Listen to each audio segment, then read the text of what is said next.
à tous, c'est Abricot, j'espère que vous allez bien.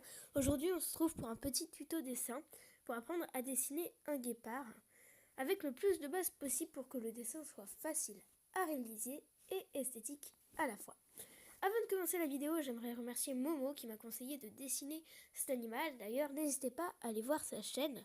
Il fait des vidéos avec ses amis, ils sont 11 sur la chaîne et ils font de très bonnes vidéos. Le lien en description. C'est parti!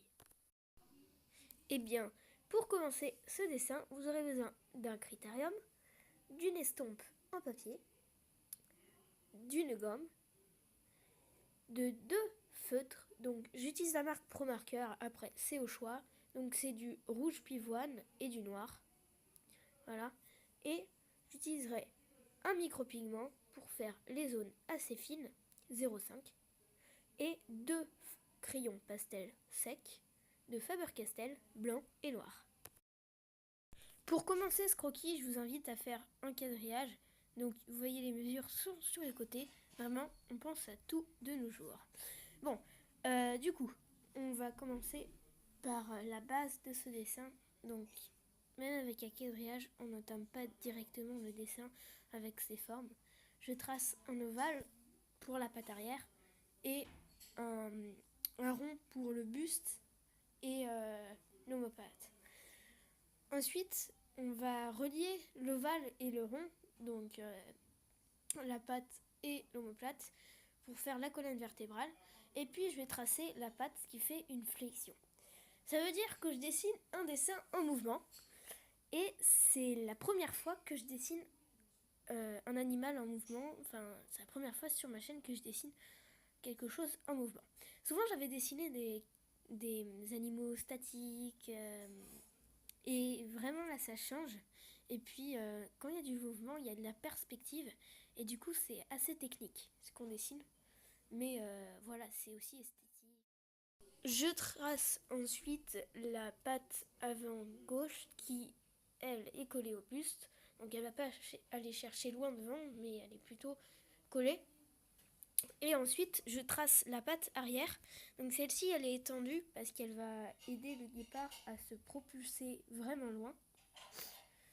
Et quand on dessine, on remarque que c'est vraiment très intéressant de voir tout ce schéma des mouvements de l'animal. Et c'est quelque chose qu'on remarque pas souvent. Alors que quand on le dessine, quand on le refait, quand on le représente, eh ben, on remarque et on comprend tout de suite comment il peut atteindre une telle vitesse. Donc on se retrouve pour dessiner la tête et le bras avant droit. Donc on va un peu améliorer tout ça. Pour la tête, je vais d'abord tracer les oreilles sur les côtés. Donc le guépard, en fait, contrairement à ce qu'on croit, il n'a pas les oreilles très rondes. Il a les oreilles un peu en triangle. Mais bon, c'est pas très très important. Et ensuite, je trace les pattes avant. Donc les griffes seront beaucoup plus importantes parce que comme il lance le bras et le bras est plus proche de nous que tout le reste du corps, eh ben, il aura des griffes démesurées. Et c'est ça qui donne l'effet de perspective. Enfin bref, je vais tracer les griffes tout de suite. Voilà, j'espère que vous aurez apprécié ce petit montage. Donc là, on trace les poils au-dessus des pattes. Donc comme il a les pattes horizontales par rapport à nous, eh ben on voit qu'il a du noir sur les pattes.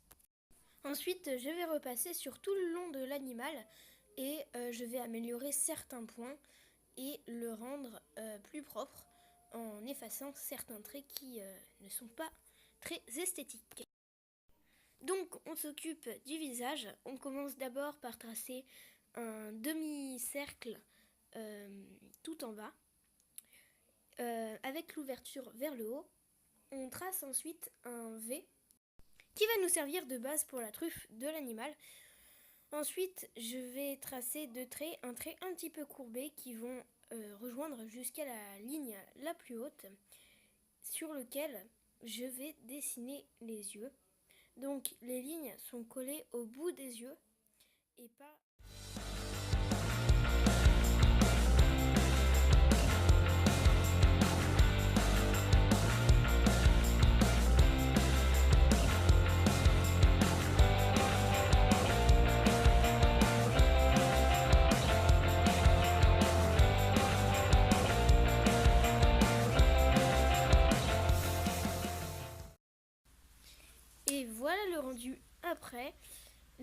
le croquis. Donc maintenant, je vous invite à...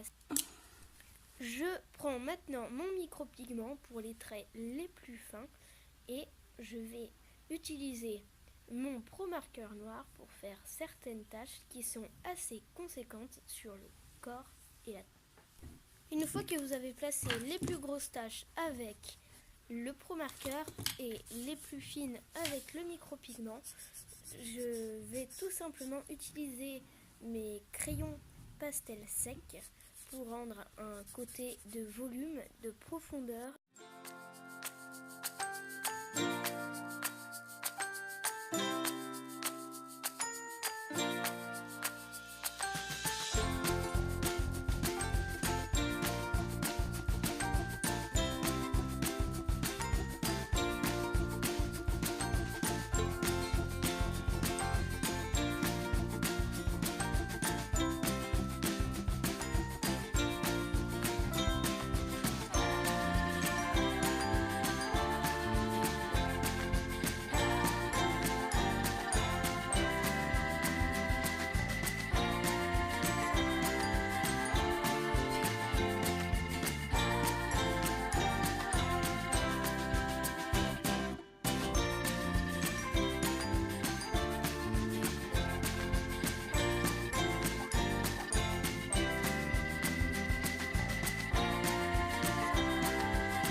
Et voilà les amis, c'est la fin de la vidéo.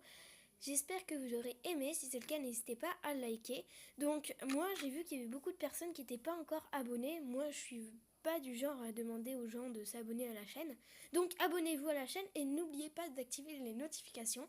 On se retrouve très prochainement pour un nouveau tuto. Ciao!